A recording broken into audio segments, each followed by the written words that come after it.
पवित्र धर्मशास्त्र बाइबल मत्ती लिखित सुसमाचार 7 अध्यायमा प्रभु येशू ख्रिस्टले तपाईँ र हामीलाई यसरी शिक्षा दिँदै हुनुहुन्छ।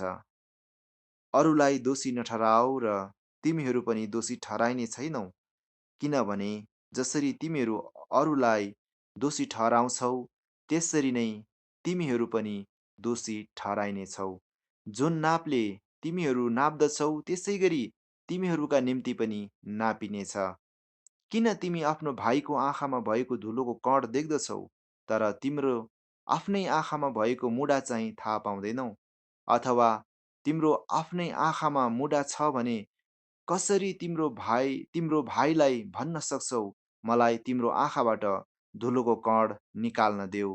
ए पाखण्डी, पहिले आफ्नै आँखाबाट मुढा निकाल, तब तिम्रो भाइको आँखाबाट धुलोको कण निकाल्नलाई तिमी सफासँग देख्न सक्नेछौ। जे पवित्र छ सो कुकुरहरूलाई नदेऊ।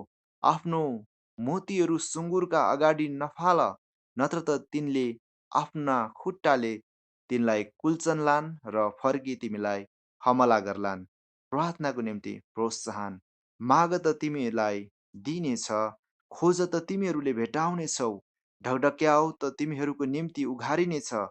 किनकि जसले माग्छ त्यसले पाउँछ, जसले खोज्दछ त्यसले भेटाउँछ, जसले ढकढक्याउँछ त्यसको निम्ति ढोका उघारिनेछ।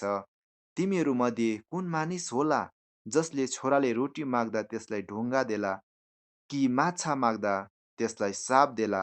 यसकारण तिमीहरू दुष्ट भएर आफ्नो छोराछोरीहरूलाई असल चिज दिन जान्दछौ भने स्वर्गमा हुनुहुने तिमीहरूका पिताले उहाँसँग माग्नेलाई कति बढी गरेर असल चिज दिनुहुनेछ। मानिसहरूले तिमीहरूसँग जस्तो व्यवहार गरून् भन्ने तिमीहरू चाहन्छौ, तिमीहरूले पनि तिनीहरूसँग त्यस्तै व्यवहार गर, किनभने यही नै व्यवस्था र अगमवक्ताका शिक्षाको सारांश हो।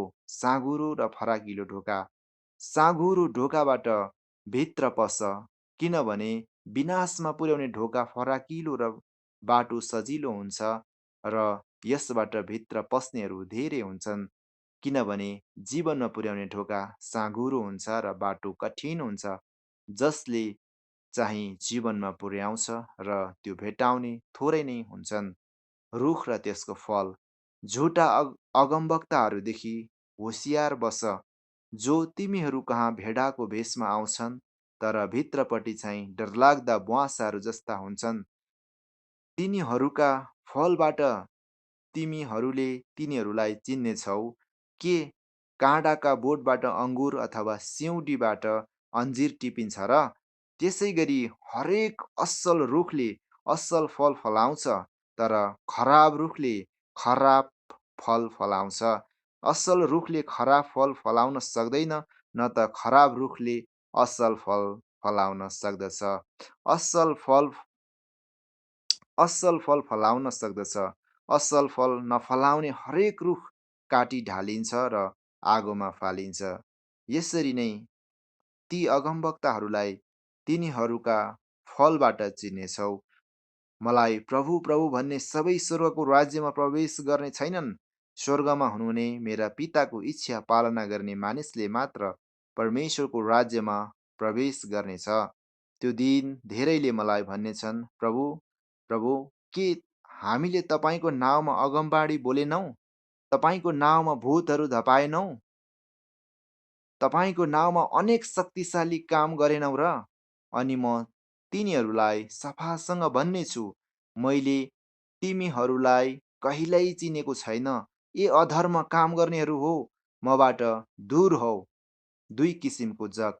यसकारण जसले मेरा यी वचन सुन्छन् र पालना गर्छ, म एउटा बुद्धिमान मानिससँग त्यसको तुलना गर्दछु, जसले आफ्नो घर चट्टानमाथि बनायो, अनि पानी पर्यो र बाढी आयो अनि हुरी चल्यो र त्यस घरमाथि बजारियो र पनि त्यो घर ढलेन, किनकि त्यो चट्टानमाथि बसालिएको थियो।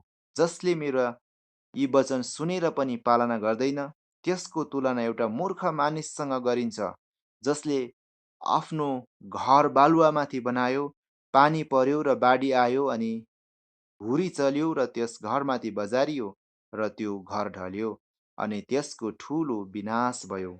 येशूले यी कुरा भनिसक्नु भएपछि भिड उहाँका शिक्षा सुनेर छक्क पर्यो, किनकि उहाँले तिनीहरूका शास्त्रीहरूले झैँ होइन, तर अधिकार भएको मानिसले जस्तै गरी सिकाउनुहुन्थ्यो।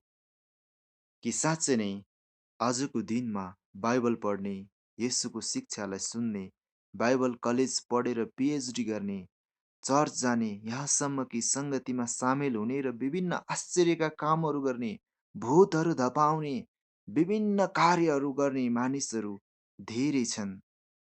यो असल हो, तर परमेश्वरले खोज्नु भएको मानिस चाहिँ उहाँको वचनलाई सुनेर पालना गरेर सिद्धतामा 100% पालना गर्ने मानिसहरू खोज्नु भएको छ। के त्यो मानिस तपाईँ र हामी नै हौँ त? आफूले आफैलाई प्रश्न गर्ने समय आएको छ।